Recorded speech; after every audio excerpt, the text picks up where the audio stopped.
Ladies and gentlemen, it is time to change the landscape of podcasting as you know it in professional wrestling. This is the Game Changer Podcast.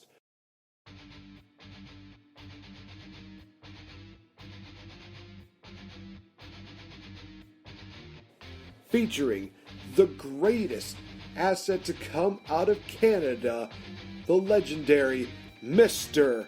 Fretz. The best there is, the best there was, and the best there ever will be. I love myself. There's something so condescending to the champ to get out of my ring. They think they got the answers. I change the questions. I did it all by my sweet little self. 2-time Slammy Award winner. I knew it. I'm a winner. I did it. Woo! As well as featuring yours truly, the Game Changer, Nate the effin' Great. I've had it. It's time for you to start listening to somebody else, and that somebody else is going to be me, and it's going to be right now. The dirty secret is you need this generation more than it needs you. You're not going to come out here and talk about how it should have been you, it should have been me, it should have been you, it should have been you, it should have been you, it should have been you 8 years ago, and it was kind of, then it wasn't, and it's not going to be again, and it's not going to happen. Just get over it. I am the best on this microphone, in that ring, even in commentary. Nobody can touch me. We change the game one day at a time. Ladies and gentlemen, if you're ready, let's do this.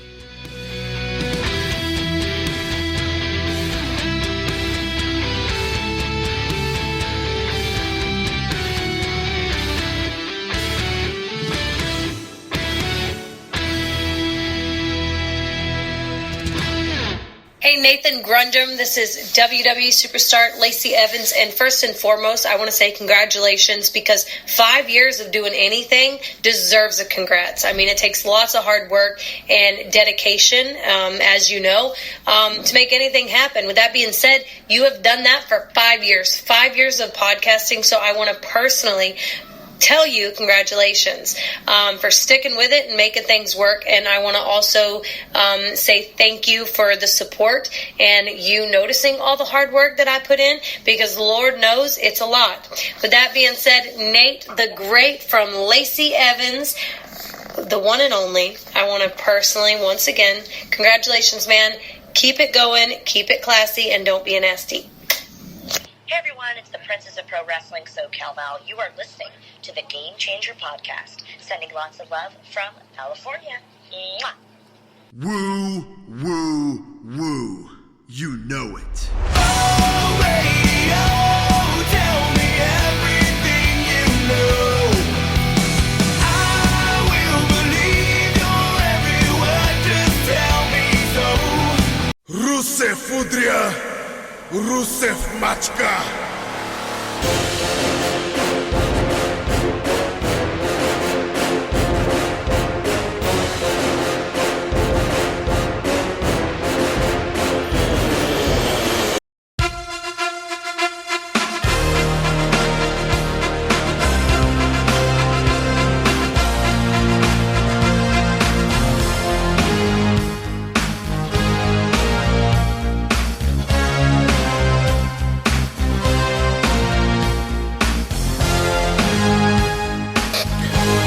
You know, guys, we try here at the Game Changer Podcast to be as positive as possible. This is going to be a tough one to get through because there's been a lot of negativity within the last 24 hours. But first of all, hey, how you doing? I'm Nate the effing Great, the paladin of positivity, and I'm being joined here by a person who apparently is not very fond of any time that I make bad jokes, that being Drew Carey Jr., the one and only Mr. Fretz. How's it going, good sir? Not so bad, good brother. You know what? I'm a little bummed. This week has kind of sucked if you're a wrestling fan. And, you know, waking up to what we heard today, too, just is sad icing on the shit Sunday. But, you know what? We're doing good. Yeah, man. I don't know what else to say. Well, I kind of do know what to say because I have to introduce the fact that we got not one, but two guests on this episode of the Game Changer podcast. The first one being here is the founder of one of our sister podcasts. He is probably one of the biggest loudmouths you'll ever know, and right now he is just playing a little bit of, I honestly don't know, he could be playing Animal Crossing for all we know. He is the one, the only, Willie T, Mr. Will Tarashuk. Yeah, I wish, dude, I was playing Animal Crossing. My friends been, like, three of my friends are trying to get Switches, and one of them found one. So it's been pretty crazy out there. But yeah, dude, the Fink's dead, Rusev's dead, Zack Ryder's dead. Man, by dead I mean release. But I guess first, hey, my stimulus check came in, so that's good for me. Yeah. I'm happy to be here, Nate. Last time we were on a podcast together, I think I was also drinking Coors Light, and also I was yelling about some movie. So let's see if the continue the trend. Oh, that's right, we did do that because for some reason I was going back to when we're doing the what was it, the Game Changer podcast versus Kings of the Rings, but it's like no, we did one even after that. I forgot about that. And what's also crazy is that during the memory parts of Facebook, it showed the video of our reaction to the Johnny Gargano Adam Cole match from NXT TakeOver New York, where there's people that are leaving, people that are excited, people that are crying, and then there's you just being like, I'm tired. That was an exhausting weekend. I don't want to hear it. Fair enough. And ladies and gentlemen, we also have another guest on here. They are possibly the lion tamer of the Kings of the Rings podcast, because Lord knows this person basically has to break up the fact when Willie T and King Ricky basically have a go at it, or they just like to bring a little bit of sunshine to the show. This is the one, the only, the Royal Bee, Kate Murphy. How's it going? Hi. What's going on? Oh my gosh. And honestly, this is awesome because I think we've been trying to get you on the show for so long. It's been like a year of us talking about me coming on the show, and then we almost did and then hadn't.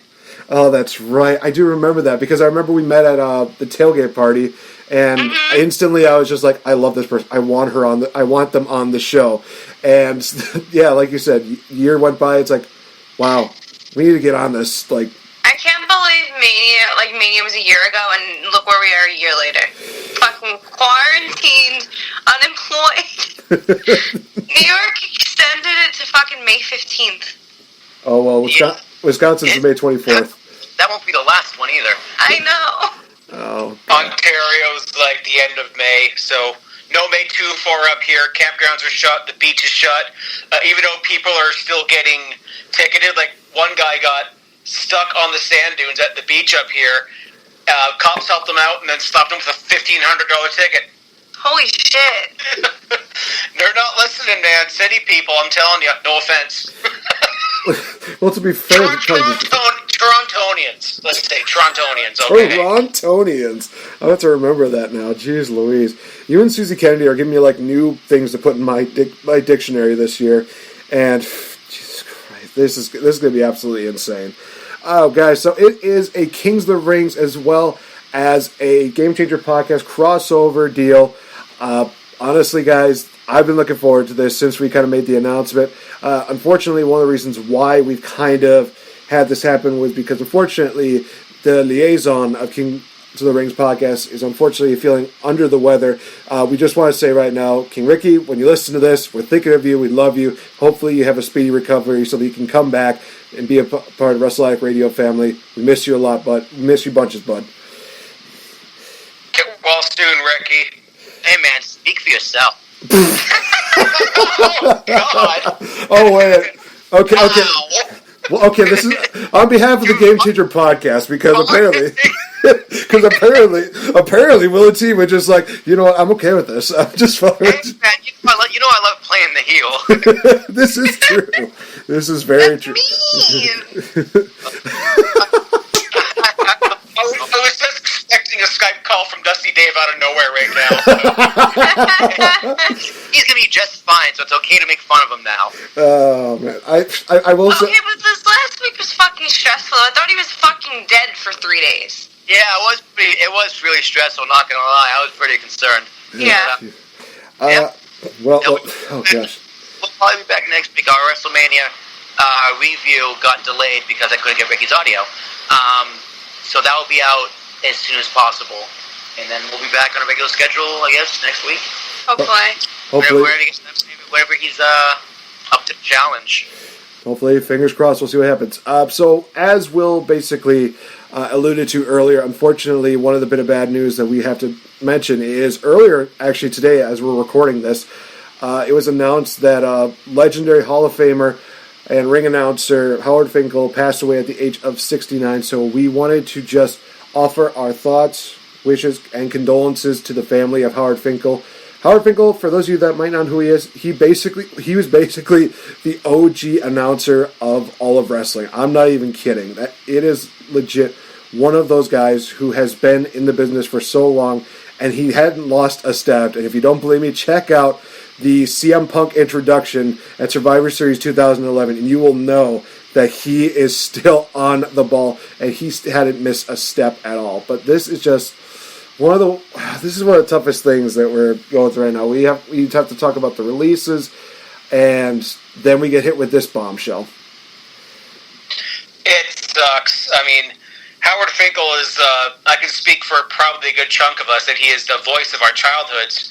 You know, even though I'm older than all of you here, it's when I first started watching wrestling, it was the first thing I heard. It was like, from Calgary, Alberta, Canada, weighing 234 pounds, Bret Hitman Hart.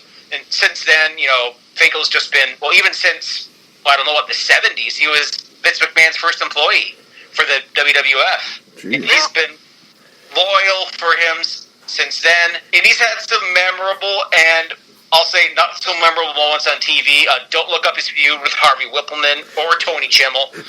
They were crazy. they were bad, but they were like good bad. But how I think the best ring announcer of all time in any sport. Like, he blows the buffers out of the water. Like, not even in the same league.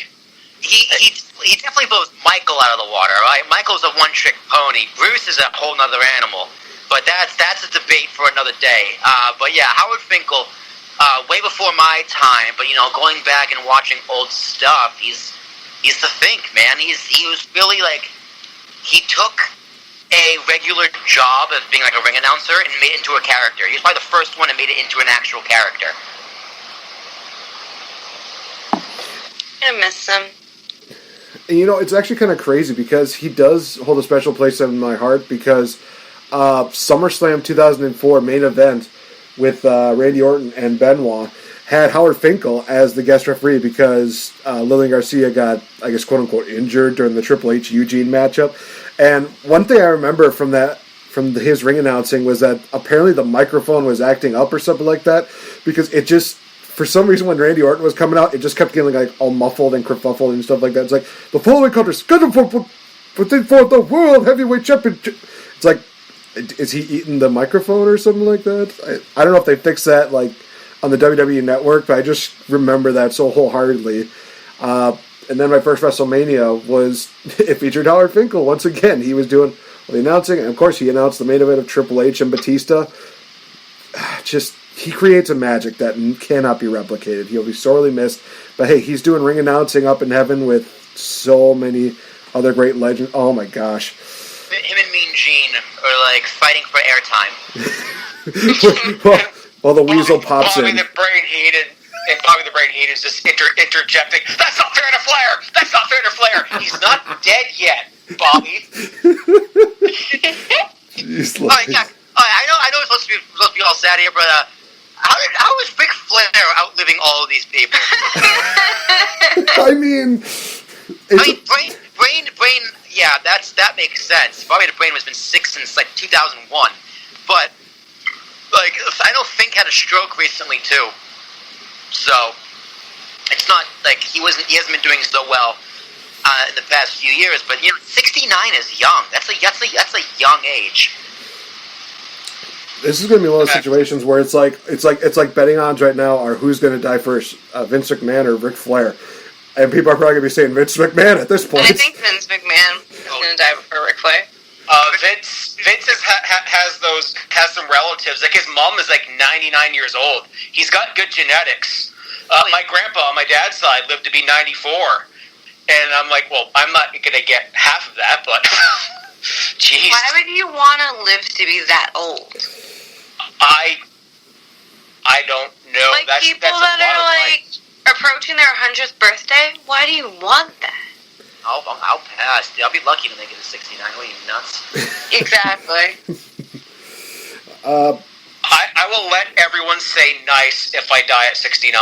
It'll be in my will. If I die at 69, it'll just say nice on my tombstone. Just nice. You realize nice. Or you realize nice. I want your tombstone, Kate Murphy, to just be like, Kate Murphy, beloved ukuleleist, 69. Just a random number right there at the bottom. Nice. 420. Yeah. Oh, damn it. After Right. 69, 420. April 20th. That one up and say Pippin 80s. So another thing that we've just literally been kind of monitoring over the last 24 hours is the fact that WWE has decided, hey, we're going to let some people go.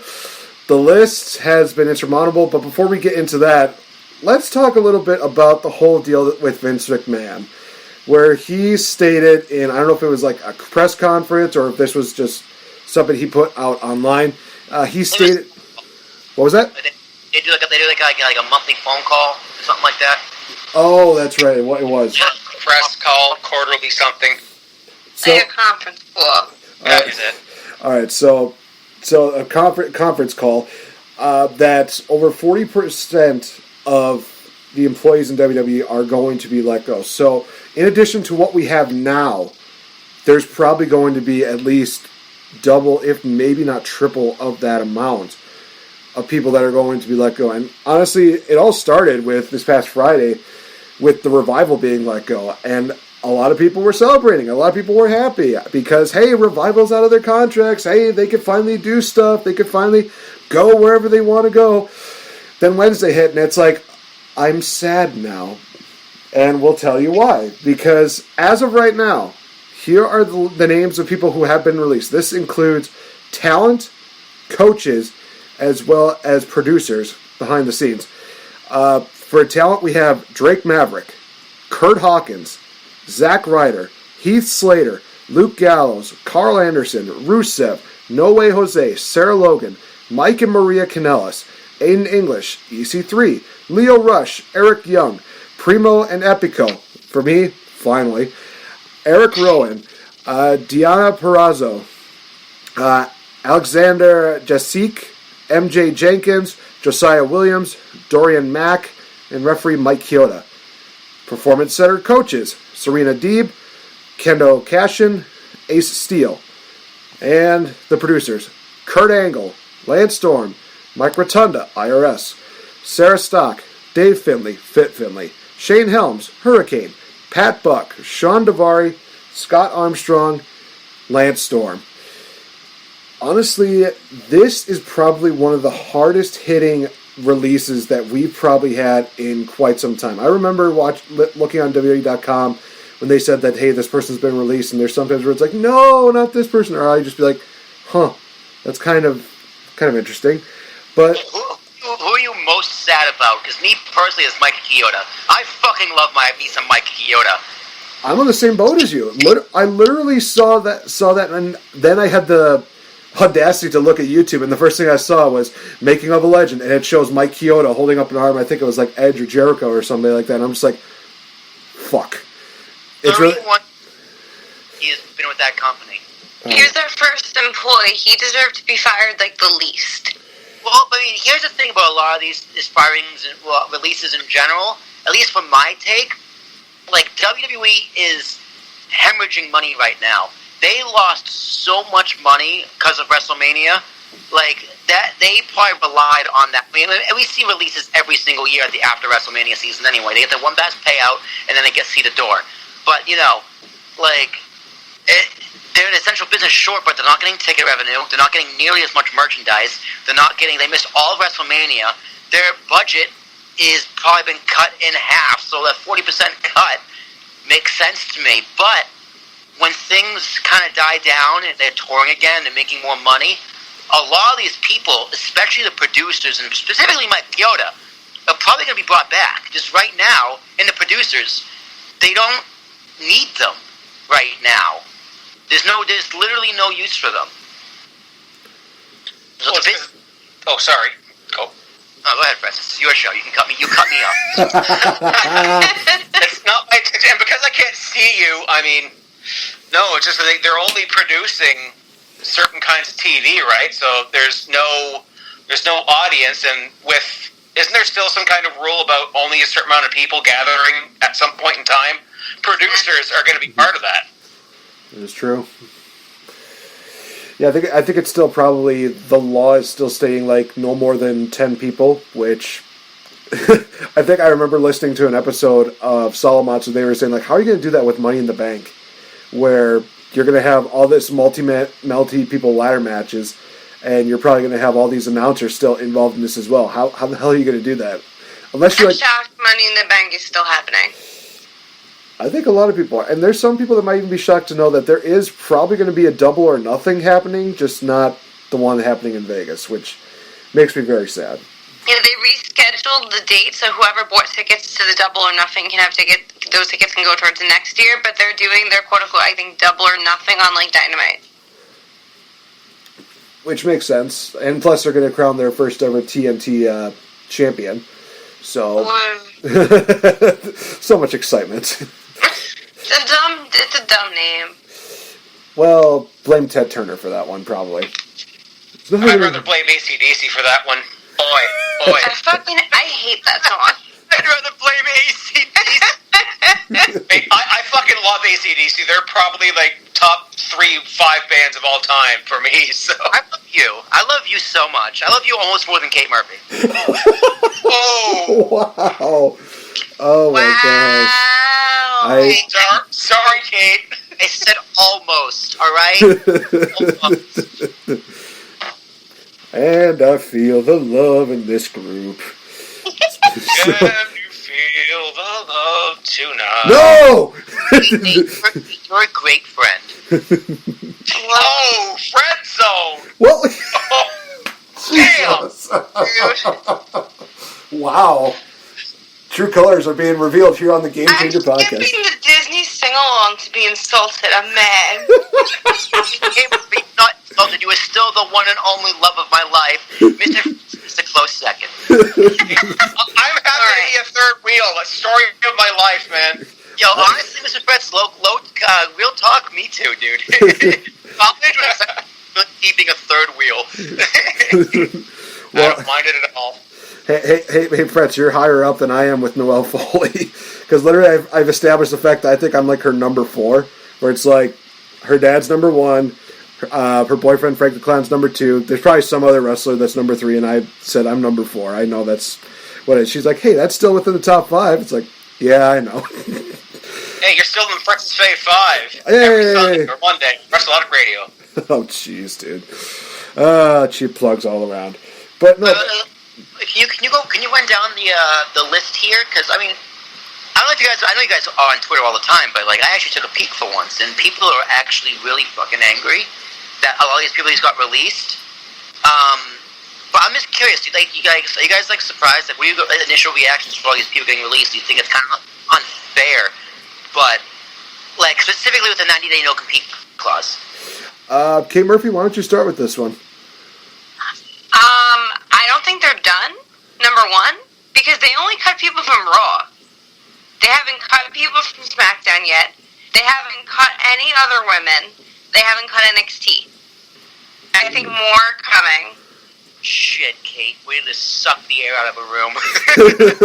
I swear to God, if they touch Elias... he just won at WrestleMania, so I think... I'm worried. Yesterday, I had to turn off my phone and disappear because I was just really upset. I think Zack Ryder was what set me over the edge. Oh my God, that did too. Like, I'm kind of glad Ricky's in isolation right now because I don't want to be the one to tell Ricky Zack Ryder got released from the WWE. I can't wait. God damn it, Will. Guys, fine, I'm doing better. Haha, Zack Ryder's gone.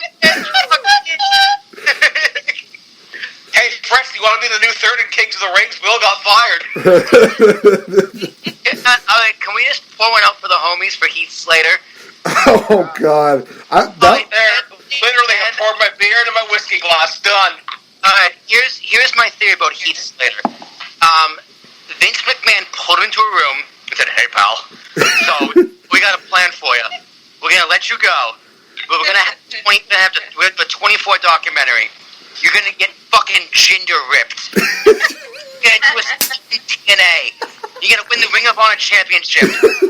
Bring you back. You're gonna reform 3M band of all champions. 3MB, make them into SummerSlam. In Wembley Stadium. Oh, great. Amen, body. I'm just imagining now, just like all three of them holding the world titles. Drew McIntyre's got the WWE title. Jinder's got the Universal title. Heath Slater's got the NXT Championship. Yeah. I kind of want that now. Don't play games with my heart, Ricky. I mean, Nate. Wow. Even remember, these guys are on a contract. So when you're released from a contract, they still kind of get their guarantee, their downside guarantee. So Rusev, I believe I heard this from, I think, Matman.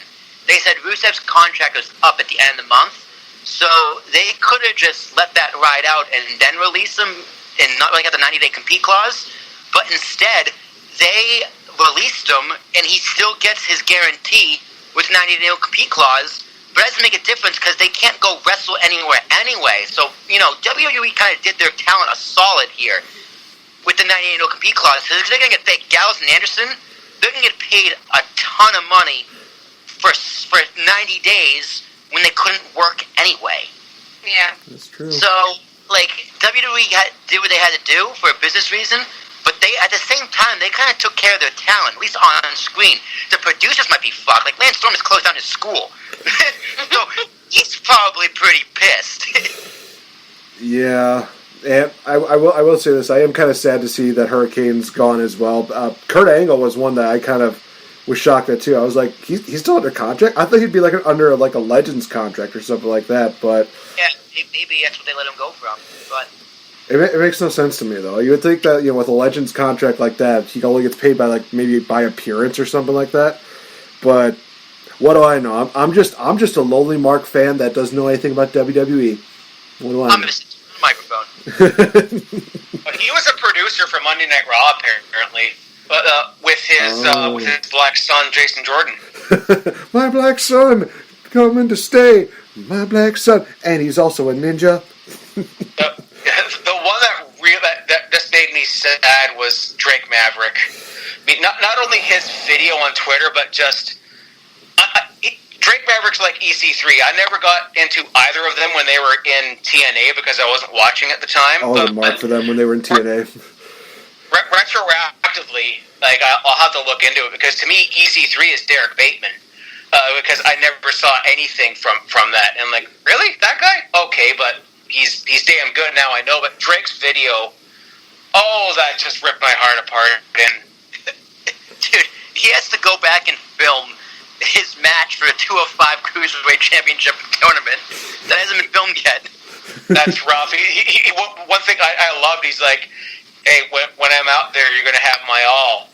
I'm like, I wanted him to win when he was initially announced, but now that they're just about to crown an interim champion, you don't want an interim champion that just got effing released, because they're going to make vacant the 10-time Cruiserweight champion again, and you're starting from square one. It sucks, but it sucks just as much that Devlin's not the champ right now, because just imagine the defenses he would have been having over in UK. Bro, I'm fucking mad. I was about to say, don't you be talking about Kate's daddy, alright? I thought it was a joke. I saw it on his Twitter, and I thought it was a joke, but then I saw it on WWE that it was real, and fuck that. That's not fair. It's not injured, right? It's because of a visa, a work visa? No, it's because he had to go back to fucking Ireland because of coronavirus. Right, so it's a work visa thing. Yeah, but, no. His visa didn't expire. He just went home. Yes, no, but visa no. expire was Rhea Ripley. That was Rhea Ripley's. Yeah. And then Pete Dunne's back in England, so Pete Dunne, isn't wrestling. The champion got deported. Yeah, but his temporary partner, though. Ooh. Oh boy! What do I want to know? Do I want to know who his tag team partner is? Timothy Thatcher. Oh, okay. So they got some. Oh gosh. So you got the bro and a creepy bastard. Great. That's wonderful. That's a TNA reference we talked about before the camera started rolling. Yeah, I only get the creepy little bastard one, and that's when Christian was Captain Charisma. Oh, okay. Or just point out Little Bastard, which is Hornswoggle. Hey, I know that guy. Oh, yeah, isn't he like your neighbor or something? I mean, not really, but I go to the shows enough to where it feels like we could be neighbors. And hey, come hell or high water, I'm still going to have that interview with him at the end of the year, so that just needs to be a thing. So, alright, I think we talked, oh gosh, how many more people do we even have to discuss about this whole deal? I will say this, that I don't know, there's some of these names that I don't really know too much, like the performance coaches, not too familiar with them, but at the same time, it's one of those things where it's like, well, they got to make cuts somewhere, and I guess they don't need, 20 different coaches teaching so many different things. Also, I'm looking forward to Revival being on Talk is Jericho, whether they're in NWA Power, Impact Wrestling, or AEW. Rock and Roll Express versus Revival. Book it. Well, oh, please, no. Well, here's a question for you. Obviously, the Revival are going to go to AEW. That's almost a guarantee by now. The question is when. Because AEW is debuting these people like Matt Hardy, which would have gotten a huge pop, and Brody Lee, which would have gotten a pop, at least. And especially, recently, you're trying to develop these new characters, specifically Brody Lee, to a no audience. I think you should save it until the audience comes back and then debut the Revival. Because AEW, they're not making any money either. You know what I mean? When are they going to start having cuts?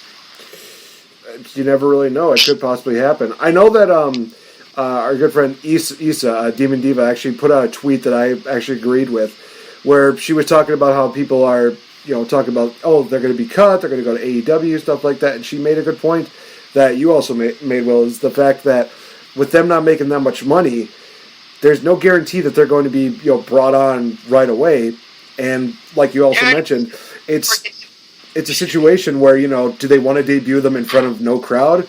Doesn't seem exactly like a win-win situation for them. And again, they literally can't sign them until July. 90 days, it'll be around July. So, assuming things are back to somewhat normal, when they can start touring even small buildings, another thing, WWE did a favor specifically for the Revival. There is all right, we're going to release you, we're going to pay you, and by the time you're 9 days up, we're pretty much going to set you up for success. That actually sounds about right. Except that they're going to call the... No, never mind. Matt Hardy. They gave Matt Hardy a TV angle with Randy Orton right before he got released. They did him a favor. They're doing better. But let's hope they do better, because I honestly think that going from nothing to something is honestly a lot better, because they weren't being used since their last deal in January, I think it was. Yeah, I think their last match was in January, if I'm not mistaken. But either way, we're going to take a quick commercial break, you guys. And when we come back, it's time for us to talk about a game-changing topic that, honestly, guys, it's really hard to overlook something that is phenomenal as this. So stay tuned. We will be right back. What's going on, everybody? This is the Queen Bee, the HBIC of Wrestle Addict Radio, the Kate Murphy. Why do fools fall in love? Should I change my Tinder bio? These questions and more will all be answered on our new Patreon-exclusive show, Love and War. Watch me and King Ricky Rose tackle the questions and struggles of finding love as a wrestling fan. Love is a battlefield, and this is Love and War, exclusively on the Wrestle Addict Radio Patreon. What's up, folks? This is Mr. Fretz from the Game Changer Podcast, here to tell you about my Patreon show, The 20 Bell Salute, where I go back 20 years ago each month in wrestling and pop culture. What movies were out, what video games we were playing, what music we were downloading on Napster, and what wrestling pay-per-views took place that month in WWE and what other promotions happen to still exist at this time. So join me in my Y2K compliant DeLorean as I go 20 years into the past on the Wrestle Addict Radio Patreon. Join us for only $5 a month.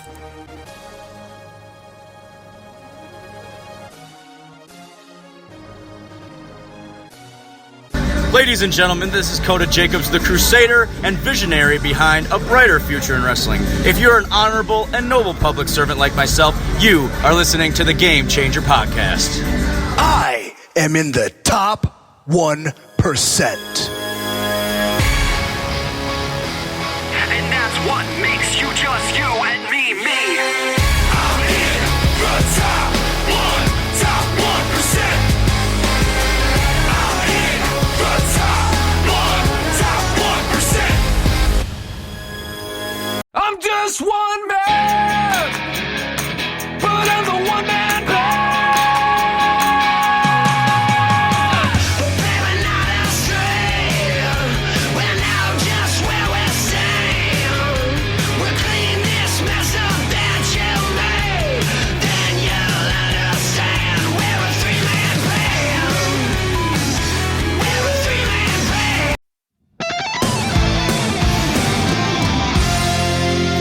Here's to the greatest love I've ever known. I'm burning up in your love, burning up in your love,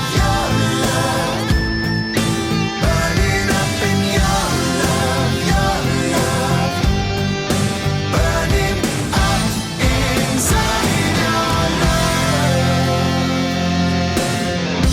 Keep me warm like a roaring fire.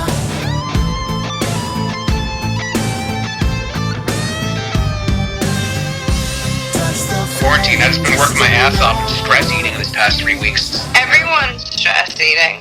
I'm not stress eating, I'm bored eating.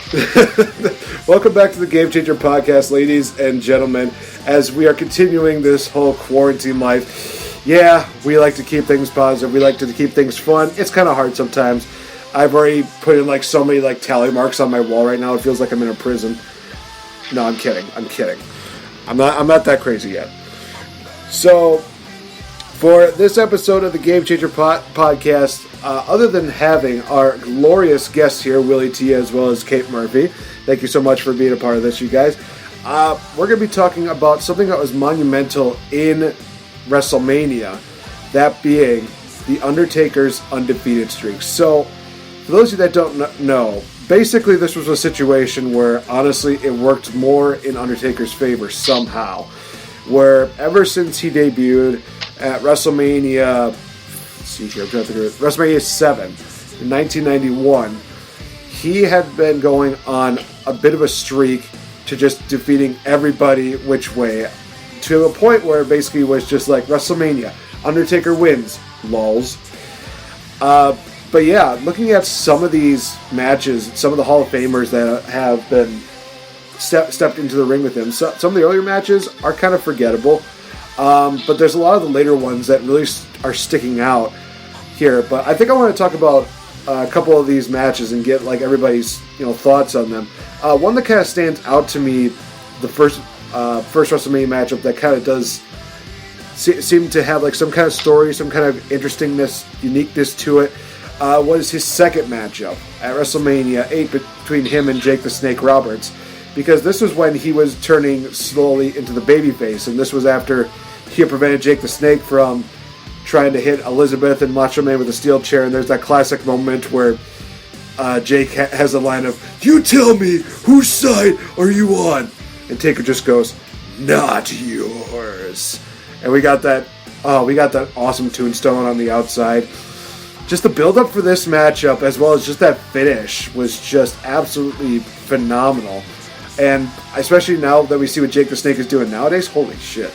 I mean, he hasn't lost a step even since 1992, or even further beyond that. But I don't know, do you guys have any memories as far as this matchup here? Anybody could start.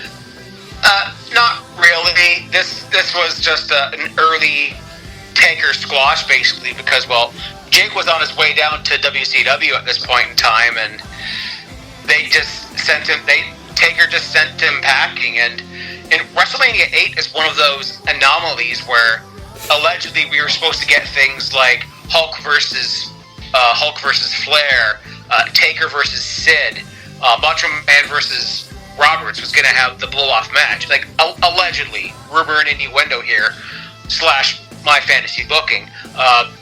This was just typical. Like, the first few Taker Mania matches were not good. It wasn't until one later on that maybe you already have on file that things started to pick up a little bit. Yeah, honestly, the matchup that you're probably referring to is his matchup at WrestleMania 14 with That's Gotta Be Kane! That's Gotta Be Kane! One of the best debuts that you could possibly have. The build-up basically where Taker's just like, "For I will never hurt my own flesh and blood." And then he basically just decides, you know what, I'm going to basically set you on fire. And that's where Taker's like, "Really? Okay, let's go then, bro." And we got the matchup between him and Kane and Taker at WrestleMania 14, which in all honesty, I thought this was a pretty good matchup. I mean, we literally saw Kane hit a tombstone on the Undertaker. Taker's just like, nope. And it took not one, not two, but 3 tombstones to beat Kane, which was unheard of at this point. I think at that time, Kane was the first person to kick out of the tombstone. Yeah, no, I think you're right. In the match itself, I mean, Kane and Undertaker was interesting. They've had really cool stories, but the matches have always kind of been blah for me. They're not bad. Like, the WrestleMania 14 is probably their best match together, that first one. But in general, the matches are kind of But that story, because that was what wrestling fans have been clamoring for, long-term storytelling. It started in October of 97 and went all the way to March of 98. Shit. Long time. That's a long time. Damn right, that's a long time. Holy crap. Because, oh yeah, that's right, like a month later, they had that first ever Inferno match where, yeah, that was the thing. We're just gonna say that right now.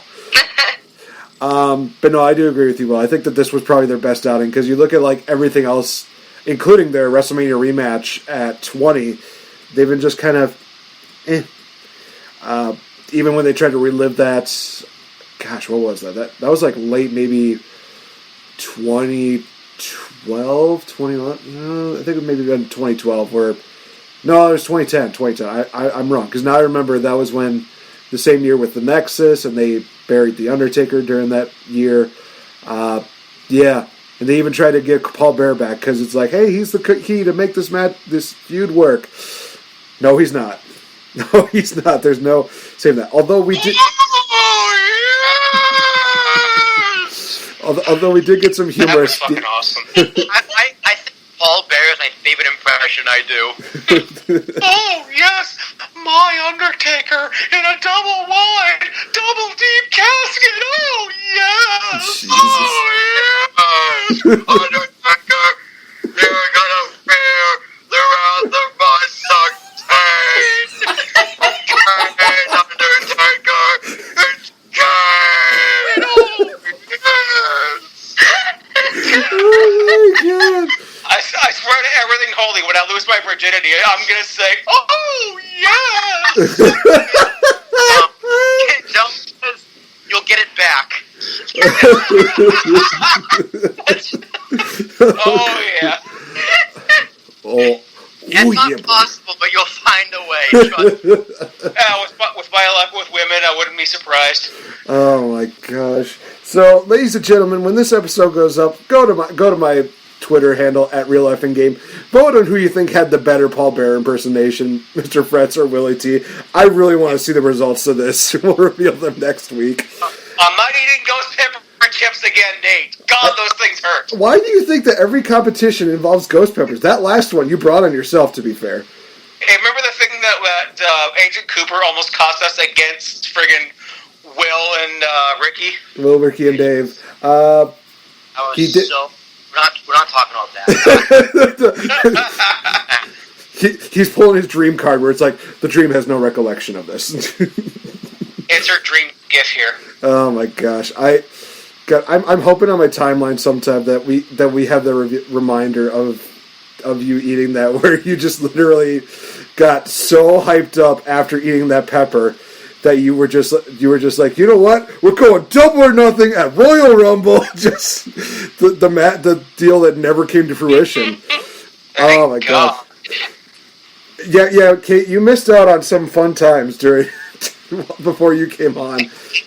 Yes, I did. Oh my gosh. We're not even going to put Kate through that because we love Kate. Kate is amazing. Kate is life. Kate is Wrestlemanias Radio. No, I'm not. Thank you. I know. I'm just That's ass kissing. So what were we talking about again? Oh, yeah, Undertaker. Specifically Wrestlemania. I'll just go through a couple of these matches here. So we had Snuka, Roberts, Giant Gonzalez, King Kong Bundy, Diesel, meh, Psycho Sid, Kane. Diesel was okay. Well, I think, didn't he, jackknife powerbomb Taker, 3 times or something like that? Yeah, he did the jackknife, I think, once or twice, but in my mind, Diesel was the first credible opponent for Taker, because he had, Jimmy Snuka at the end of his life was an abomination in the ring. Also, can I just do a short plug here? Dark Side of the Ring, Jimmy Snuka deal infuriated me. Yeah, I didn't watch it. It's harsh. Isn't that good? To be honest, I expected a little bit more. But yeah, Jimmy Snuka's a fucking asshole. I agree. Yep. Total piece of garbage. And if you want, the one that was really hard, literally just before we came on here, I was watching the Von Erichs one. Oh, jeez. Oh, that was breaking. That was, I knew about all of it, but my goodness, but back to Diesel, Kevin Nash in his prime was, as Diesel in 96, he was not terrible in ring, he just wasn't a drawing champion. That's why 1995 was such a gong show for the WWE, one of many reasons. But yeah, Diesel was the first good one. You had Bundy, who wasn't good anymore. Gonzalez was, I'm not even going there, but yeah, Diesel. Let's say Great Khali, only worse. Yeah. Sid, he's a low-key favorite, but no, he didn't, and no, Sid didn't poop himself in that match. Oh God. I can't believe we have a reminder of that. See, after Kane was a Big Boss Man, I think less said about that match the better. Triple H. And buys him or he hangs him. Yeah. Yeah, I mean, it's built as a Hell in a Cell match, and yeah, there was actually almost a point where Edge almost got freaking injured during when because they were actually supposed to get above the Hell in a Cell. They had the wires that were supposed to pull them up. But his was not going, so the Hell in a Cell was kind of going up to him. It almost looked like in a lot of action movies where you see the wall kind of coming down, and it's almost going to crush somebody. It was almost kind of like that for Edge, but except it's just going up. X7 was Triple H, which Fretz, you and I have talked about this match to death at this point. Amazing. It is still pretty amazing. Match with Ric Flair at 18. I mean, fairly decent, to say the least, but good story and good, nice surprise to see Arn Anderson, because nobody has seen a lick of him at that point in time in several years, and when he busts out that spinebuster out of nowhere, before the RKO was even a thing, Man, the Skydome came unglued. It was awesome. That was a pretty intense match. Well, it was okay matchup. Then we go into a train wreck, literally, because it features Big Show and A-Train. Then we go into WrestleMania 20 with Kane. WrestleMania 21, I will say this, I do have a little bit of a soft spot for this one, because this was actually the first WrestleMania that I watched in its entirety. And this matchup between him and Randy Orton was honestly pretty stellar. The fact that they built it up as legend versus legend killer, the build was honestly pretty damn good. Just from both ends, where Undertaker was literally just like, hey, it's probably just gonna be another victim, and then he slapped me, and then Taker's just like, okay, you want me to go Super Saiyan? Let's do it. Randy Orton's just like, oh, hey, how am I gonna show that I'm not afraid of him? I'm gonna hurt my girlfriend. It's like, that proves nothing now, looking back at it. And then he involves his dad, who's going in the Hall of Fame. Gets a bit of an early shot on Taker, and then they have the match. I enjoyed it. I enjoyed this matchup between him and Randy Orton, mainly because it was one of the first few times, as you kind of hinted before, with the invention of the RKO out of nowhere. This had to be like the first spot where it came to be. And then we hear Randy Orton, he popped his shoulder just by trying to do the tombstone to the Undertaker. Well, who told you to do that? Well, I'll give you a hint. It's your boss. Got it. Say no more. See, next then we'd have... I actually forgot this matchup even happened with Mark Henry at WrestleMania 22. Oh, yeah! Coffin match, right? Yeah, that's right. Or are we going to call that yeah, we're going to call it the coffin match or a box match, whatever we want to call it. We can't call it a boneyard match yet. We're a little too early. Yeah, just a little bit. And then we have him versus Batista at Mania 23. God help me, I love this matchup too. This was great. This was where it really started picking up. Probably when people started believing the streak was going to end was not until 24, which, you guessed it, with the Rated R Superstar Edge. Best moment. Okay, I'm sorry to cut you off. This is your show, by the way. That's my first Taker match. That's 24 is my first WrestleMania. Really? Not gonna lie, from what I saw of like just wrestling in general, because I was like, okay, Taker could lose because he kept getting screwed. He kept getting screwed. It fit Edge's character, and me being young and dumb was thinking, oh, Edge is also undefeated at WrestleMania. He was like 6-0 at that point. I thought there was no way that Taker could win, and the match was fucking great. Main evented too, which surprised me. So yeah, that's one of my favorite Taker WrestleMania matches, and also one of the most underrated. Him and Edge. No, I definitely do agree with you there. And he also had one of the best moments in all of WrestleMania history, where Taker hits the tombstone. Here comes Little Nate, Charles Robinson, running down that rampway just to get to the ring. And it's one of those things where everybody's just doing the 1, 2, 3. Finally, camera pans over. Here he is just starting the run. And it just, oh my God, Charles Robinson created a great WrestleMania moment. I especially love when people have done like Chariots of Fire. They just put like some kind of random music right behind him running. It's great.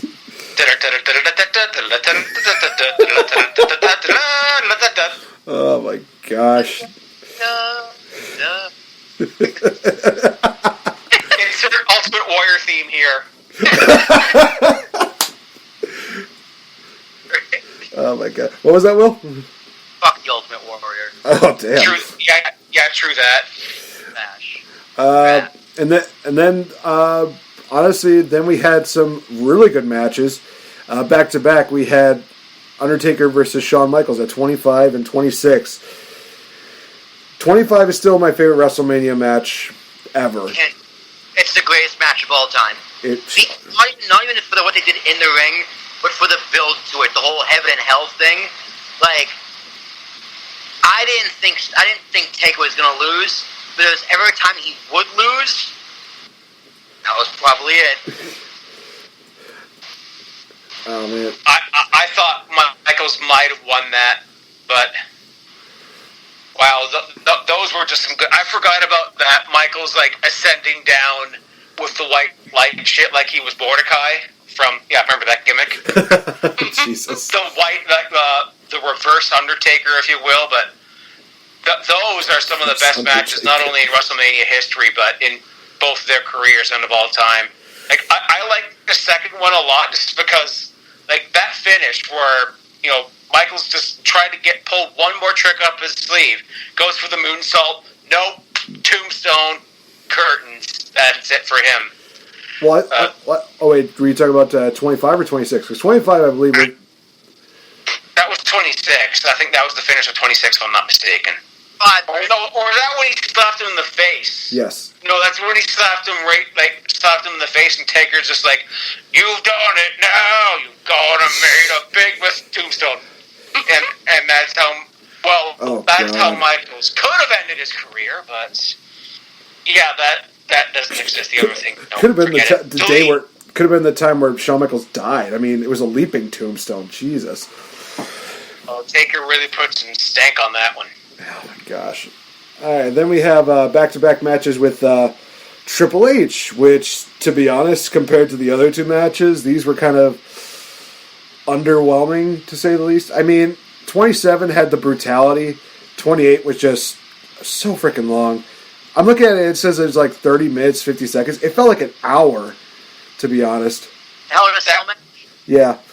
Oh, that match. I knew Taker wasn't losing by that. I 41 shame on you, for once shame on me. But by that one, that's an amazing match. The end of an era, which wasn't the end of an era at all. It was the end of the beginning of lies. But that match standing on its own was phenomenal. The Hell in a Cell got an entrance theme. Fortune and fame, Metallica, you and the memory remains. You're talking to a huge Metallica fan here, bud. So, except for Reload, that album fucking sucks. We don't talk about that. But that match was just incredible. What really sold it was Shawn Michaels. Shawn Michaels, as the referee, made that match 100% because his facial expressions and like being in field the Undertaker and all the Undertaker, it sold the mystique that is the Undertaker. Yeah. No, I definitely agree with that. I was ass whooped. Triple H beat the fuck out of him with his chair. Taker was black and blue after that. He looked like his 1996 attire with the purple gloves. Right? Oh my gosh. Then we go into arguably what could be Undertaker's last best match at WrestleMania against CM Punk at WrestleMania 29. I rewatched that recently. It fucking holds up. Oh my gosh. I've never said this on air, but I think that's one of the most overrated matches ever. Whoa! What? The match, it's not. I was like, CM Punk's not winning. It's no chance CM Punk's winning. What? Well, you go in knowing CM Punk isn't gonna win. Yeah, but it's still a really good match.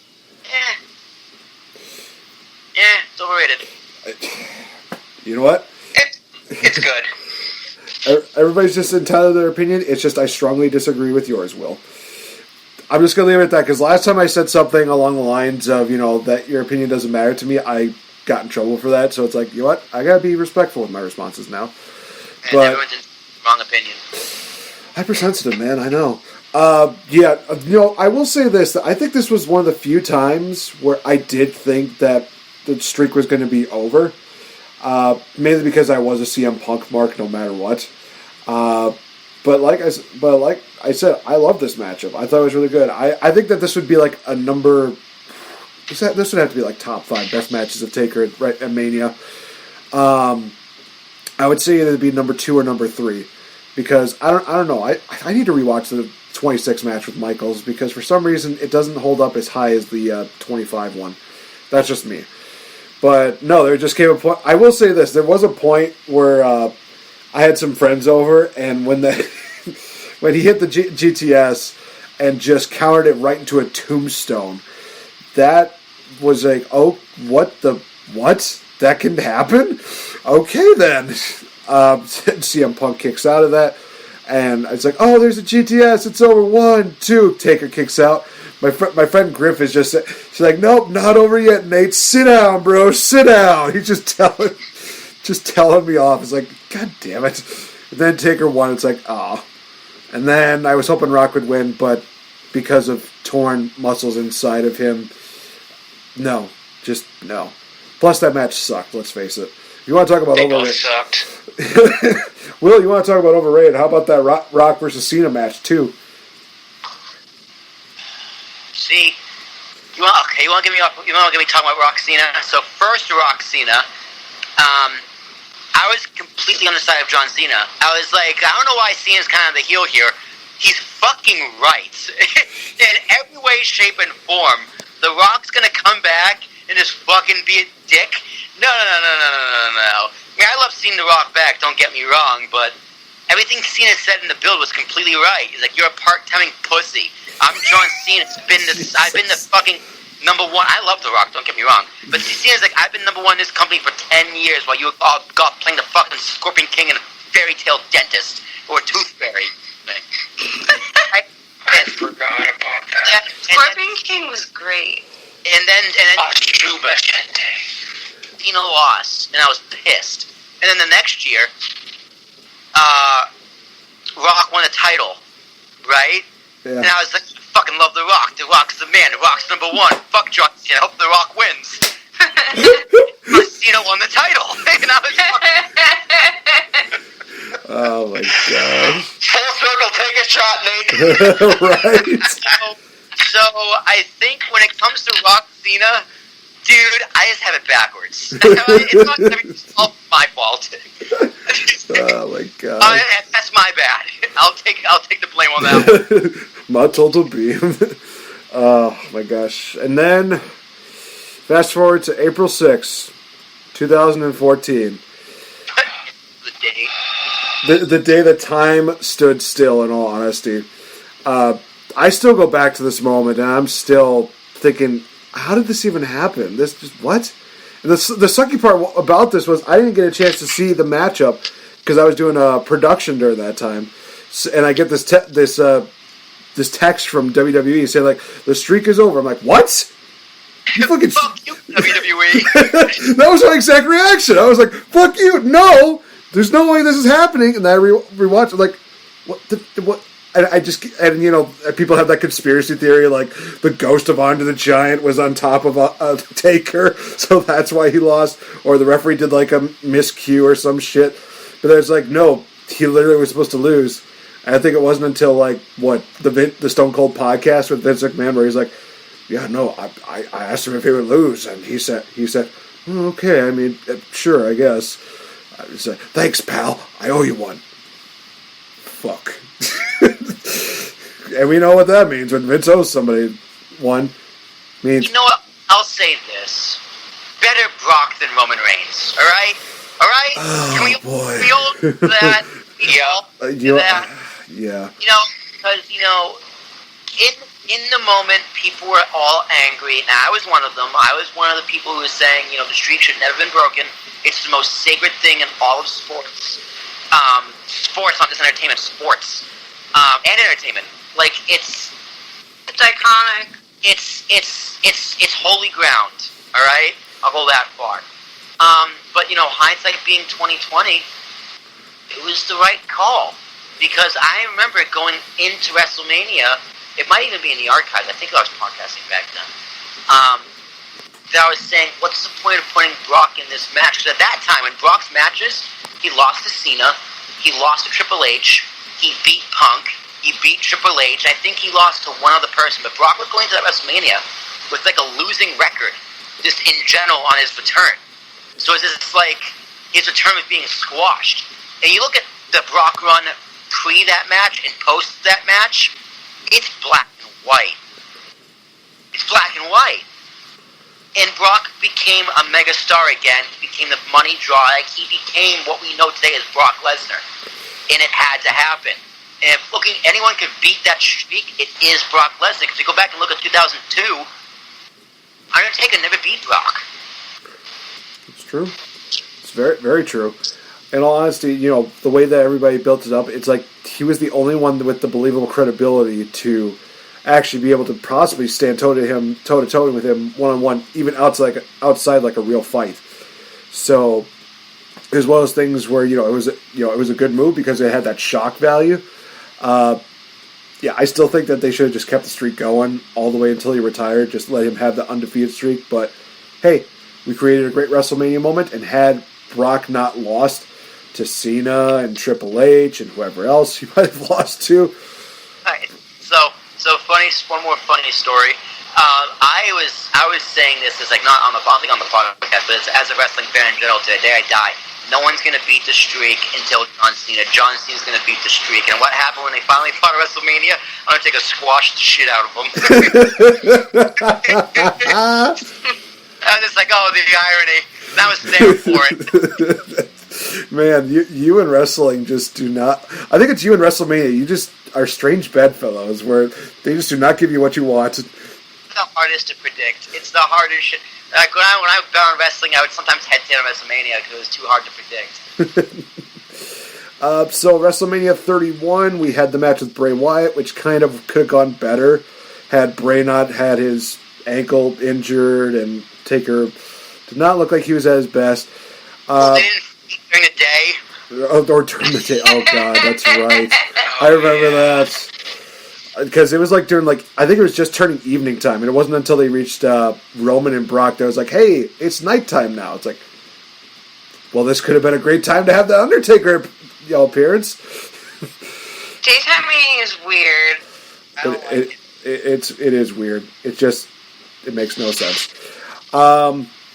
We go to WrestleMania 32, and hey, him and Shane, that was a thing. Oh my god. That match gave me my first wrestling-induced panic attack. That was also my first high WrestleMania. Oh, when he jumped off the dropped in the cell? Oh, geez. Yeah. I freaked out, and I had to walk out. It's okay, he's sort of alive. He wouldn't have a near-death experience until Roman speared him in midair. Yeah. Oh, Jesus. Shane, you gotta take better care of yourself, dude. You have kids, and I'm sure you would love to see your grandkid. Well, maybe. We'll see what happens. WrestleMania 33, Will kind of already talked about it. His match with Roman Reigns. We thought that this was going to be the match where Taker was going to just call it. Because everybody got emotional after that matchup. Because Taker, he got up, he put his gloves, he put his hat in the middle of the ring. He kissed his wife. We got that moment where he lifted his arm up. He just descends into the earth. To where it's just like, wow, could this be actually his... Is this it? And then we'll hit it nail on the head again. 1 year later, we see him and John Cena. He gets squashed in 3 minutes. Just because why not? Why the fuck not? Then we go to this current WrestleMania. We had the Boneyard match between him and AJ Styles. What can we say about this? It's pretty awesome. It is literally one of the best things I think I've seen in quite a long time. Poor AJ Styles got completely wrecked. And it just was it's a first of its kind, and it worked out pretty damn well. Even though there was no official whatsoever, so there's no official deal where they were saying, hey, winner of the match is The Undertaker. It's no, they just let it happen. Because why the hell not? Nothing else in life makes sense. Like I said, I still would have loved it if AJ Styles' hand would have just gone from just holding up, and then just as we're about to see the blackout, he just does the too sweet, and it's Styles is not dead. He's alive. The bird. I would be happy if Undertaker never wrestled a real match again and only did cinematic matches from here on out. I'd be okay with that too. I mean, the rumor right now is that he might have his final match at Survivor Series, which, all honesty, I say that's the best time for him to retire. Hit that 30-year marker and then just call it a career, dude. You've done a lot for the business.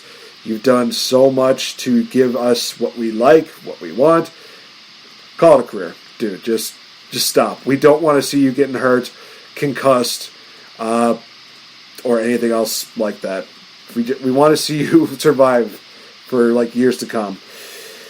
But the streak in itself is a spectacle, and it's one of the best things that you could possibly have for WrestleMania, because every single time Undertaker came on, you always were expecting something great out of it, or something memorable out of it. And I still have very fond memories of the streak. I got, I mentioned before, first one was at WrestleMania 21 with him and Randy Orton. I think, in all honesty, the only matches that I might have missed with the streak here was his match at 26 with Shawn Michaels and his match at 30 against Brock. Those are the only two ones that I've missed ever since watching. But a lot of these matches, they were pretty damn good. I enjoyed the fact that, he gave us so much, and I love the fact that he was always giving us this mystique and just these wonderful things. I mean, when's the last time you saw a 7-foot-tall guy just leap from the top rope onto somebody on the outside? Also, let's not talk about WrestleMania 25, because that dive was scary. That was a rough one. Yeah, I've done what I could say about the streak. Kate Murphy, you've been kind of quiet here. How much of an impact did the streak have on you as a wrestling fan? Sorry, I'm really high. And not very tall. I mean, I was really upset when it ended, but like Will was saying, it makes sense in retrospect. It's awkward, to look at, the number itself. Which, by the way, it does. And by the way, it's 25-2 right now, so he still holds a huge record. It's a great record. It's just it's awkward to look at, and I disagree with Roman, but whatever. It's Roman. Fretz? Well, this is going to sound odd, so hear me out. There's only one guy, from a storytelling perspective, not an in-ring perspective, mind you, that should have broken the streak, and that's Kane. Kane had beautiful. I would have done it, say, when Kane helped the Nexus bury the Undertaker at Survivor Series 2010. I think Kane was still being bald, glass eye looking guy, so I would have had some mind games being played by Taker here with, say, you see, the lights go out, then you see the spotlight focusing on a mask in the ring. You're going back to where it all began. I was going to have some kind of convoluted plan written down here, but I worked all week. I'm tired. I didn't have anything. You would have had Paul Bearer involved in this, and he would have been, pulled out of the freezer, and, Kane would have taken him to the not the embalming room, the cremation room, and warm up the frozen cars. And, yeah. But Brock, I'm in the people who say that, the streak should never be broken, but if it was anyone from an in-ring perspective, I mean, it's Brock. Roman, we can just forget about that because they didn't capitalize on it. I cried that night, when he went, when he did the fist and went down and everything was in the ring. And that next night on Raw, when 10 minutes of booing and Roman Reigns said 3 words, that's when my vitriol for him was really high, but, now Roman's, one of my favorites. But, the streak to me was huge, but it wasn't a thing until he faced Triple H the first time in 01. They were like, oh, by the way, Taker's undefeated at Mania. Oh, that's how I know he's winning. Yeah, it's really convoluted and complicated for me, but I can see various ways it can and can't work. But, bottom line, never should be broken. Yep. Animal Crossing dude. I mean, Willie T. Hey, I'm the one playing Animal Crossing. I spent 5 hours playing it with my nephew today. Oh, what are you playing? I'm in New Vegas. I don't know what you're talking about. My brain... Alright, my mind's telling me no. My body's telling me yes. The streak should never been broken. My mind's telling me, my heart... When my brain says it should be broken, my heart's telling me, fuck no, it should never been broken. So, it is what it is. Streaks are meant to be broken. Yeah. It was just a matter of when, and at the right time. And in the moment, it was not the right time. But looking back, it was the only time. You know what? That's fair enough. That's very deep, but in all honesty, can't put it any better. So we're going to take one final commercial break. When we come back, guys, we're going to have a little bit of fun because why the hell not? So stay tuned. We'll be right back. What's going on, everybody? Do you remember the Monday Night Wars? The quote-unquote greatest time in wrestling? Well, was it? Because this is Wrestle Wars. And in Wrestle Wars, Willie T, T is a Thomas, A-R-A-S-H-U-K, goes down and breaks down week by week, month by month, pay-per-view by pay-per-view, every year of the fabled Monday Night War. That is right. WWF versus WCW with the sprinkled in ECW starting in January of 1996 all the way up to March of 2001. You will get a month by month breakdown of who won the Monday Night Wars. What you can expect from this show. Monthly scoring system. You got the mid-card, undercard, and main event. So who is actually going to win the Monday Night Wars? You have to listen and find out on our $5 Patreon page. It's only $5, guys. You can watch along with me, Willie T, and enjoy the chaos that is the Monday Night Wars on Wrestle Wars.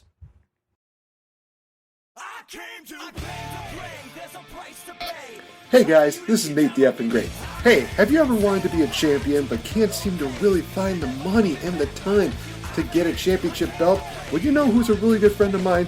AJ from AJsBelts.com. These guys have a large assortment of championship belts, from classic belts to the modern day belts to championship belts you would not even believe. And guys, like I said, they work with you very well. With an awesome layaway program, there is no way that you can beat these guys' prices as well as these guys' deals, especially when you can give them a little bit of money every now and then until you can get that championship gold. Coming from a guy who's a champion and a game changer, I'm indeed Nate the NateFNGreat. I'm representing AJsBelts.com, proud friends of the Game Changer podcast.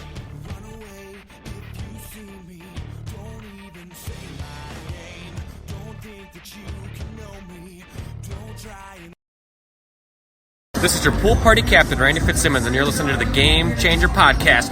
Pew pew!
Welcome back to the Game Changer Podcast, ladies and gentlemen. I am Nate the NateFNGreat, being joined here by Mr. Fretz from the Kings of the Ring Podcast, Willie T, and Royal B, Kate Murphy.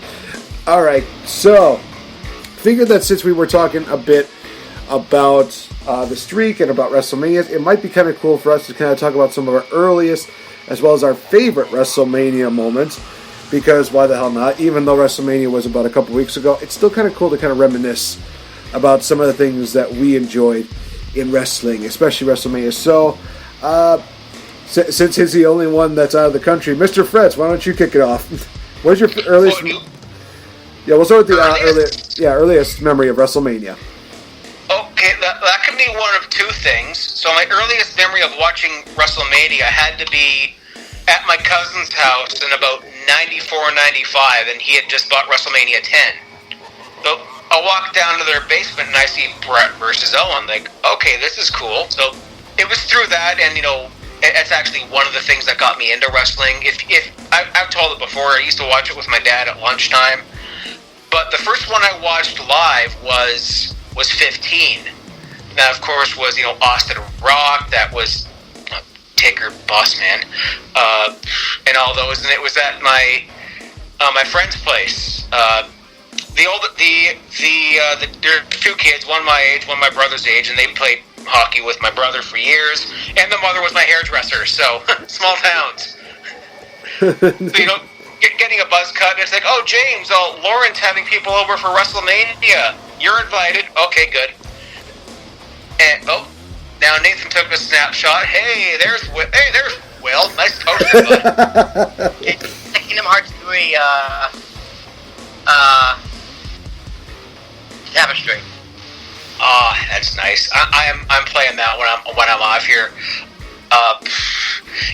Earliest one was that one, but my favorite one was when I watched X7 live. Those who've listened to us or listened, to my solo Wrestlemania stuff know that I have what's dubbed a Dave's Basement pay-per-view, and I'm not talking about Dusty Dave because I didn't know him in 2001, but my buddy Dave, he was like the guy that always had us over for wrestling parties, and I think X7 was the last one we ever did. So that holds a place in my heart for that one alone, and because of how damn good the whole pay-per-view was. And since then I would be watching them occasionally live at my place or whatever. But yeah, those are the ones that completely stand out. And something just happened to my Skype. Oh, there's Nate again. Yeah, we're good. Yep, and see, and I didn't have a satellite dish until like 2006. So 22 was the first one I watched live at my own house.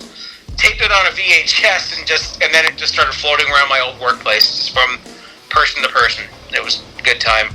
Edge and Mick Foley, my God. Oh my gosh, I didn't even know what you... Oh man. Oh, just beauty. Kate Murphy, what is your earliest memory of WrestleMania? So, I didn't watch a WrestleMania live until 29. Really? Yeah, because I got into it as a kid, but I always just watch it behind my parents' back, so I couldn't exactly just order pay-per-views. Naughty Kate. Yeah, and I wasn't very stealthy with the computer, so I didn't think to try to torrent pay-per-views and shit. So I would just catch the highlights and shit. I've since gone back and watched them, but 29 was the first one I ever watched live. Wow. Did you have a favorite WrestleMania, whether it's looking back at some of the classics or just since then? I'm biased 35 because it was my first Mania going. I mean, I could say the same thing about me, but I had to be stuck with Will. I'm kidding, Will. I'm totally kidding. I do appreciate the fact that you put me up, dude. But yeah, we're up to you, Willie T. Favorite Mania and favorite. Kind of split us already. My first WrestleMania was 24. And I think I don't really remember much of the build. The thing I remember the most was Mayweather Big Show. Oh, jeez. That's with the build I remember more than anything. Obviously the match I remember is Flair's last match. And I was like, who the fuck is this old dude wrestling? What is Old Man Winter still doing in the ring?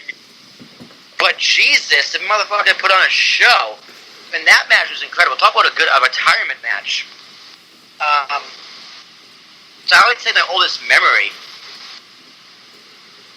is the build for 24 with Big Show. Damn. So, go ahead. My favorite WrestleMania of all time, 25. Oh. Everything about the build for 25 just had my dick up, all the way up. Taker, Shawn, Triple H, fucking Randy Orton. That's about it. Punk with his second Money in the Bank. JBL's retirement against Rey Mysterio. So there was just so much in that WrestleMania that was so good, and it was just so which one sticks in my mind? It was in Texas, like everything about that WrestleMania just sticks out to me. So, and it was the build of all builds, in my opinion. So, we had the Big Show, John Cena, and Edge, where Big Show had to kiss Vicky Guerrero, that poor fucker. It was everything about it was just hilarious. Damn it! Don't Alright, Vicky, I'm just gonna kiss you like this. It's a big bowl of spaghetti. Yes. Oh, it's hilarious. Wait, this don't taste like spaghetti. Oh my gosh, Ruthless Aggression Pod is going to have our asses soon. So, I've kind of already hit the first question of earliest WrestleMania was 21, although I could argue that 20 might be the earliest one because I actually did get the DVD just because it looked so freaking amazing. It was like a 3 DVD box set that had the matches, it had like the promos, it had like interviews. I will say that a lot of the backstage interviews that they did was just so fucking amazing. There was one with Mean Gene where I don't know who the hell this woman was, but she's interviewing a lot of the people backstage, asking how they felt about WrestleMania and stuff like that. And Mean Gene talks about how it's like, it started at WrestleMania 1 and it happened at WrestleMania 10. Now it happens again here at WrestleMania 20.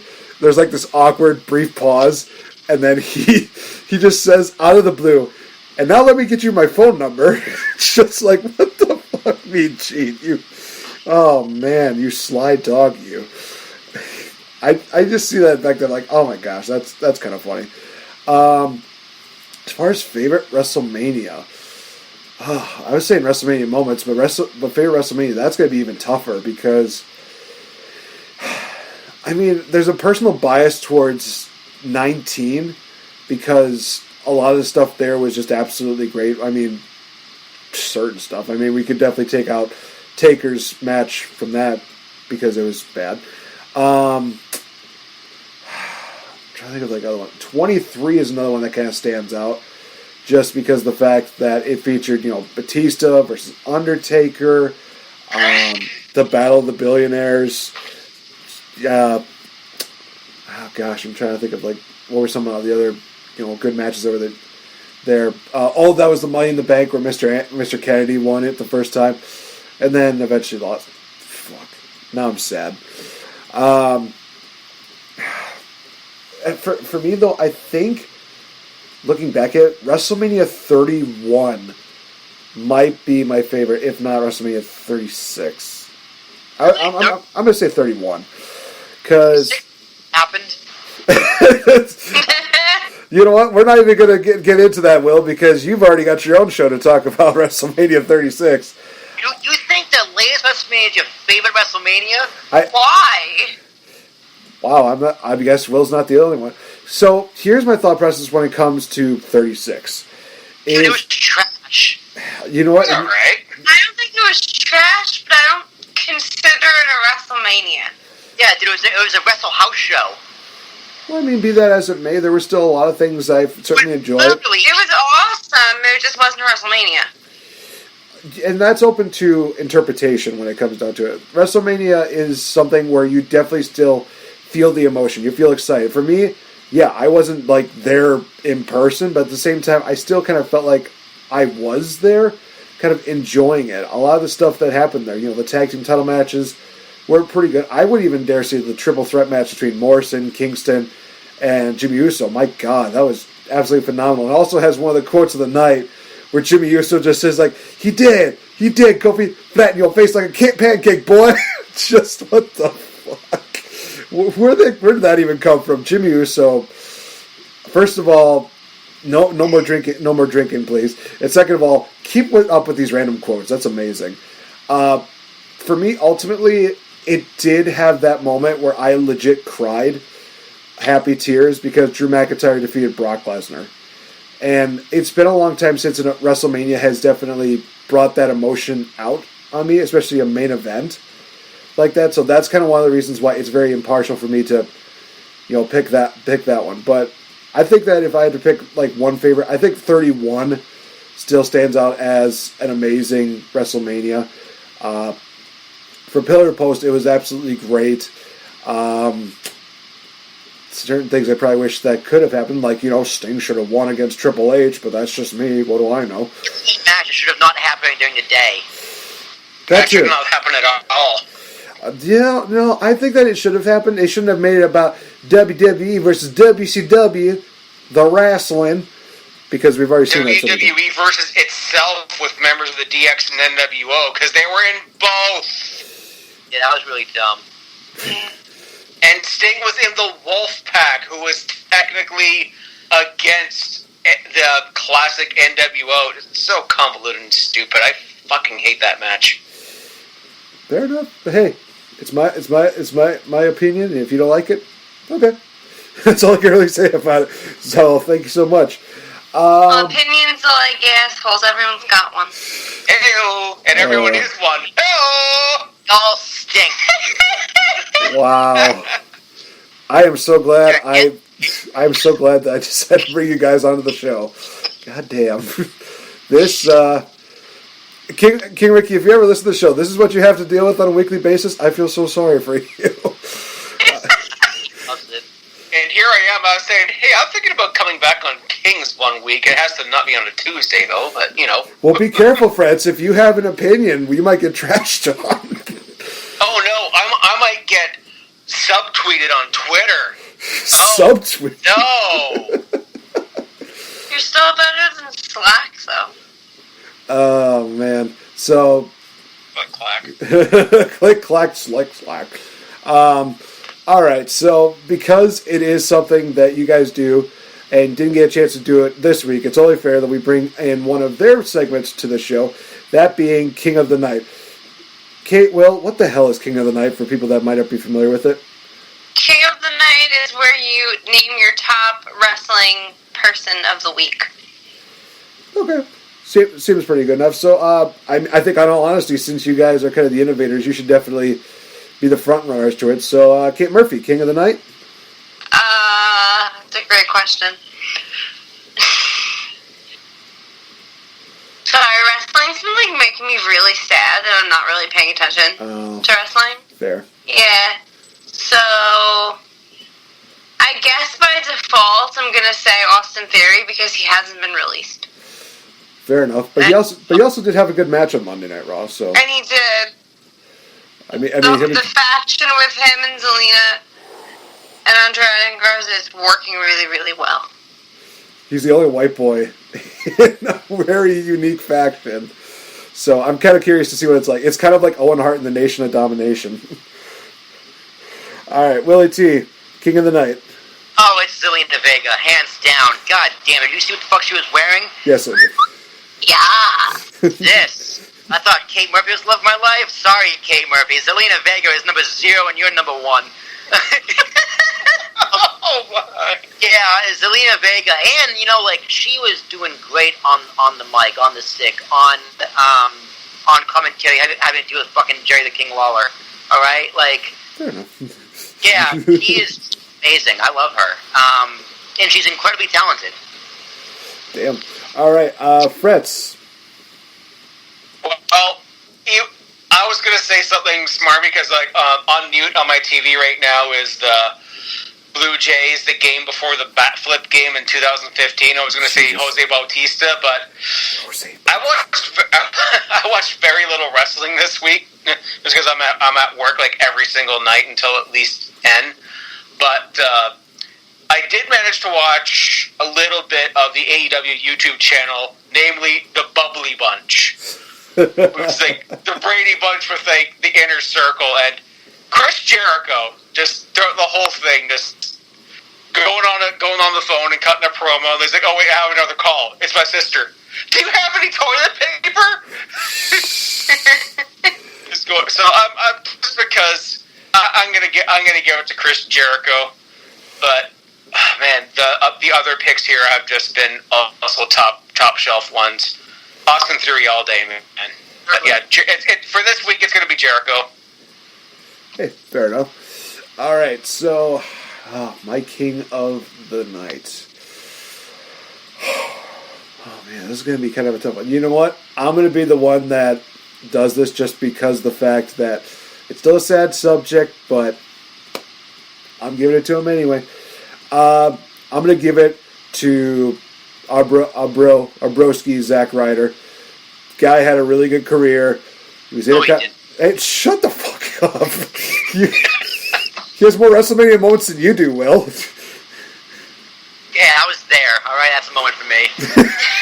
Oh, you were at 32? No, but I was at 2 more. I've probably been in more WrestleManias in the crowd than Zack Ryder's been on the card. All right. I want to test that theory. I actually want to test that theory. So when we're done with that, so he was an edgehead. Sorry, I'm counting out loud right now. I know you are. He's probably been in every pre-show battle royal before they were the Andre the Giant battle royal. Like when he was the major bros. Like I'm talking WWE CW. How many WrestleManias have you been to live, Will? Only 2. Yes, he's been to Ryder won the tag team titles last year and the Intercontinental, 6 years ago? No, it was more like 3 years ago. And then the Jock Memorial Battle Royal every other year. Yeah, he's got you beat, broski. Man, pre-show don't count. Okay. That's true. Okay, so I know. Okay. Yeah, whatever. Okay, I know for a fact that he was in that ladder match at WrestleMania 32. I know that he was also on that Team Teddy versus Team Long match at WrestleMania, was it 28 or something like that? Is that when he got kicked in the dick? Yes, yeah. That was where he got kicked in the dick. Oski. So, there's that. I'm trying to think if there was... Oh, God. Actually, you two might be tied, actually, now that I think about it. So, hey, there you go. That's even more pathetic. Shut up. Ah, damn it. All right, so guys, we're going to wrap up this edition of the Game Changer Podcast, but before we do, gotta say thank you, Kate, thank you, Will, for being a part of the show. It's been an honor and a privilege to have you guys on. Will, I'm thinking that this is one of our better runnings that we've had with you on the show, where you're not... Punches weren't thrown, all right? That's a plus. No, there were punches thrown at the end because you said Zack Ryder didn't have much of a career, so... Very peaceful. and I will say this, I am so glad that we finally got Kate Murphy on the show. It took a year, but it was well worth it. Also, thank you for having me. It was an honor to have the Queen Bee, the Royal Bee, whatever we like to call you. We always love you. But I will say this, that I hate the fact that it took a year and quarantine to make this happen. Hey, anything can happen when quarantine happens. That is true. That is very true. All right, so it's time for the cheap plugs. Obviously, you guys know that they are part of the Kings of the Rings podcast, but don't believe us. Take it from their word. Start with you, Willie T. Where can they find you guys? And, yeah, where can they send the hate mail? Yo, Jesus. Hate mail, fuck, I keep messing that up. Indie Dusty Dave is where the hate mail goes. Right. If you want to sing me praise, at T is ARASH United, where Devin got deported. So, Kate Murphy, you know I love you. I love you. Take it away. You can find me on Instagram at the Kate Murphy. You can find me on Twitter at the Kate Murphy _, soon to be changed in less than 30 days. back to the Kate Murphy. And I'm now on TikTok at the Kate Murphy, but I haven't made any TikToks yet. And guys, she needs more active followers because the one active follower cannot be Slack. Let's just state this right now. So please check her out. It's awesome. She does amazing. I will say this one thing. What was that? How you know it's awesome if she's posting anything? Because I don't think I'm going to be good at TikTok. I can't dance. I'm not funny. I don't have children. I don't drink. I don't meet any of the criteria for TikTok. Well, I mean, you could do like the Don't Rush challenge where you're just playing on a ukulele and then just put it on the camera and then next thing you know, poof, oh, new attire. I don't get them. I don't get half the challenges. Dude, my friend Tori did one that was absolutely funny where she was just trying to get ready, but then when she put the brush to the camera, it just pans back and it's like nothing changed. So she tried it again. And then next it's like, nope, still nothing. So she just took that and just rolled with it. If you even wanted to do something like that, you can do it. It's just one of those things where people are just being crazy. I know that WWE actually did one like that where it started with like R-Truth. The girls did it and the guys did it. That's right. I do remember that now. So guys, if you these aren't going to get released. Oh my god, don't you fucking say that. Don't put that out in the universe, Will. I did think that yesterday, though. I will walk to Hoboken if that happens. Or wherever the hell you are. Hey man, you can't cross the border. I can climb, bitch. Jesus. I mean, never mind. I was going to go in an interesting direction, but never mind. If you want to check out us here at the Game Changer Podcast, you can check out Mr. Fretz at the legendary JF. You can also check me out at Real Effin' Game. Be sure to check all of us out at @_Wrestle for Wrestle Addict Radio's Twitter. And hey, we are available on Anchor, YouTube, so many different areas that you can find your wrestling podcast deals on. It's absolutely fun. It's absolutely great. And hey, we're also on Patreon where we're still giving away free stuff. So enjoy that while it lasts. It's absolutely amazing. Stuff like the 20 Bell Salute by Mr. Fretz, Love and War by Kate Murphy and King Ricky, possibly Wrestle Wars with Will. Who knows at this point? It might be just a gaming channel at this point. When I get around to it, alright? I'm sorry, I should mention the 20 Bell Salute had a very special intro, so check it out, folks. I won't spoil who it is. I mean, I could, but I'm not going to be that big of a dick this time around. You've already posted it. I think people know who it is. Let's just say that it's a former ECW champion, and a good one, not Ezekiel Jackson, because that would just make people sad. So, guys, stay safe, stay healthy, and hey, please support your fellow wrestlers by buying some of their merch and showing love to them on social media. They definitely can use them now more than ever. So, for the Kings of the Rings podcast, at least 2/3 of them, for Mr. Legendary JF, Mr. Fretz, I've been Nate the NateFNGreat. You've been listening to the Game Changer podcast. This has been chaotic. This has been absolutely not what I was expecting. But to be fair, definitely check out our stuff with Ant. It's even crazier. So thank you guys so much. See you in the next episode. Peace. Toilet paper.